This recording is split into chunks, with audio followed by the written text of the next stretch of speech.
তাই না? আওয়ামী লীগ হারাম, কিন্তু আওয়ামী লীগের লোককে নিজের দলে ঢুকানো, কর্মী বাহিনী বানানো, এটা হলো আরাম। এই চলছে, এই চলবে। গত কয়েকদিন প্রচার প্রচারণা করা হলো বিএনপি আওয়ামী লীগকে পুনর্বাসন করছে, জামাত আওয়ামী লীগকে পুনর্বাসন করছে। যখন শুনলাম বিএনপি আওয়ামী লীগকে পুনর্বাসন করছে, তখন আমার মনে হলো যেহেতু বিএনপি আওয়ামী লীগের পুনর্বাসন করছে, হয়তো এমন হবে বিএনপি এবং আওয়ামী লীগ একজোট হয়ে একই মার্কায় নির্বাচন করবে। এরপরে সেই নির্বাচনে যারা জয়ী হবে, জয়ী হয়ে শেখ হাসিনা হবে রাষ্ট্রপতি আর বেগম জিয়া হবে প্রধানমন্ত্রী। আসলে বিশ্বাসযোগ্য কিনা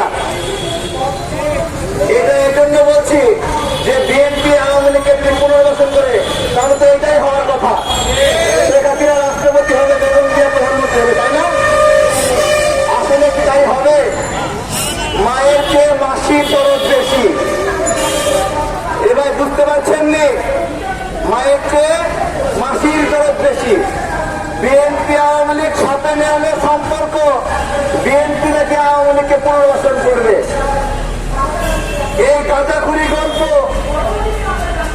বিপ্লবের পরে অনেক সংগঠন শোনাচ্ছে। হায় হায় হায়, বিএনপি আওয়ামী লীগকে পুনর্বাসন করছে। মায়ের চেয়ে মাসি দরদ বেশি না ভাই? সেই মাসিরা হলো বিপ্লবের এখন বাবা হয়ে গেছে। আমার কথা হলো, যখন সংকট আছে তখন কেউ জন্মদানের কথা স্বীকার করে না, বুঝছেন? যে আগে বিপ্লবের একজন নেতা এটা সংকটের সময় স্বীকার করে না, কিন্তু সংকট চলে যায় তখন বিপ্লবের অনেক বাবা হয়ে যায়। বিপ্লবের কত বাবা? বিপ্লবের অনেক বাবা। বিপ্লবের বাবার কোনো শেষ নাই। বাস্তবতা হলো 17 জুলাইয়ের পরে আন্দোলন বন্ধ করে দিয়েছিল। আন্দোলনকারীদের মধ্যে একটা অংশ ছিল আওয়ামী লীগের নিয়োগ করা, যাদের কাজ ছিল যত দফায় আসুক কোনোভাবে এক দফা যেন না আসে। এরা ছিল এক দফার পাহারাদার, যেন এক দফা কখনো না আসে। এবং যখন আমরা বাড্ডায় আন্দোলন করছিলাম, তখন কয়েকজনকে পাঠিয়ে দিয়ে বলেছিল আমরা তো আন্দোলন বন্ধ করছি, আপনারা কার নেতৃত্বে আন্দোলন করছেন? আমি লাঠি দেখিয়ে বলেছিলাম লাঠির ব্যবহার করবো না, এখন থেকে যাবি। আন্দোলন বন্ধ করার জন্য আসছিল। আন্দোলন তো বন্ধ হয়ে কিসের আন্দোলন করে? আমি লাঠি দেখছো দূর হয় এখান থেকে। আমাদের আন্দোলন বন্ধ হয়ে গিয়েছিল, সেখান থেকে আন্দোলন শুরু একটা গল্প। এটা যখন আন্দোলন নতুন করে শুরু করলাম নিশ্চয়ের সামনে, আরে ভাই স্মরণ নাই, অনেক ছাত্র আমাদের সঙ্গে আসছে নাই, মাত্র 10-12টি ছাত্র আসছিল। ছাত্র বাড়ানোর জন্য আমরা কিছু এনআইডি কার্ডও, আমরা কিছু আইডি কার্ডও বানিয়েছিলাম। এই আন্দোলনে অনেক গল্প আছে। যুদ্ধের কোনো ক্ষমতা নাই, যুদ্ধে যে হবে হোক জয়ী হতে হবে, আমাকে জিততে হবে। ওই জিতার প্রাণপণ সংকল্প নিয়ে আমরা লড়াই করেছিলাম। উদ্দেশ্য ছিল পুরো আকাশ ধোঁয়ায় ছেড়ে দিব, যাতে করে বঙ্গভবন থেকে গণভবন থেকে ওরা ভয় পায়। গাছের কাঁচা পাতা নিয়ে আগুনের মধ্যে দিচ্ছি, যেখানে ধোঁয়া বাড়ে। টায়ার পুড়িয়েছি যেন আকাশ কালো ধোঁয়ায় ছেড়ে যায়।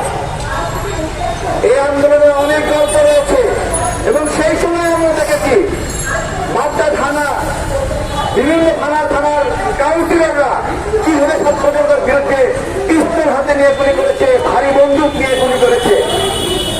আজকে সেই সন্ত্রাসীদেরকে এখানে বলছে কাউন্সিলর হিসেবে পুনর্বহাল করতে হবে। কত টাকা দিচ্ছে ভাই তোমাদেরকে? তোমাদের কবেকার বন্ধু তারা? কবে থেকে বন্ধু হলো? দেখাও। হঠাৎ করে বন্ধুত্ব হয়ে যায়, কাউন্সিলরদের জন্য যুদ্ধ ঘোষণা করতেছ যে কাউন্সিলরদেরকে পুনর্বহাল করতে হবে। কুমিল্লা থেকে এক কাউন্সিলর ফোন দিতে বলতেছে ভাই আমি তো আওয়ামী লীগ করি না, আমি অমুক বিরোধী দলের। আমি বললাম আপনি বিরোধী দলে কিন্তু আপনি নির্বাচন করছেন কেন? তো বলতে দল থেকে আমাকে গোপনে বলে দিছিল নির্বাচন করার সমস্যা নাই। আমি বললাম আপনার দল আমাদেরকে বললো আমার নির্বাচনে অংশ নেব না, আপনাকে গোপনে গোপনে বলে দিল আপনি ইলেকশনে অংশ নেন। তো দল বেমানি করলে আপনি বেমানি করলেন, কোনটা বলেন তো? তার মানে এমনও কিছু গোষ্ঠী রয়েছে যারা আমরা যখন ইলেকশন বর্জন করছিলাম বড় বড় বক্তব্য দিচ্ছিল, তখন তাদের প্রতিনিধি ছিল যারা ইলেকশন করে জয়ী হও। আমাদের তো 10-15 জন ছিল অন্তত কাউন্সিলর বানানোর জন্য, আমরা তো দেই নাই। তাহলে এরা কারা সেটাও নির্ণয় করতে হবে। ভিতরে ভিতরে কাউন্সিলর দিয়ে বাইরে বাইরে বলেছে আমরা নির্বাচন বর্জন করলাম। আমি ধন্যবাদ জানাই যারা এই